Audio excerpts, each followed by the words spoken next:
वफाकी हुकूमत ने कैप्टिव पावर प्लांट्स के लिए गैस टैरिफ में इजाफा कर दिया। कैप्टिव पावर प्लांट्स के लिए गैस की कीमत 500 रुपए फी MMBTU बढ़ा दी गई। मजीद जानते हैं डॉन न्यूज के नुमाइंदे ताहिर शिरानी से। जी ताहिर शिरानी, मजीद बताइएगा।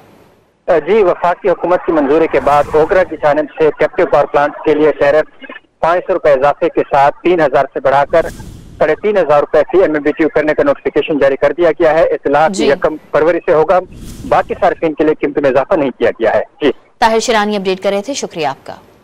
वफाकी हुकूमत ने कैप्टिव पावर प्लांट्स के लिए गैस टैरिफ में इजाफा कर दिया। कैप्टिव पावर प्लांट्स के लिए गैस की कीमत 500 रुपए फी MMBTU बढ़ा दी गई। मजीद जानते हैं डॉन न्यूज के नुमाइंदे ताहिर शिरानी से। जी ताहिर शिरानी, मजीद बताइएगा।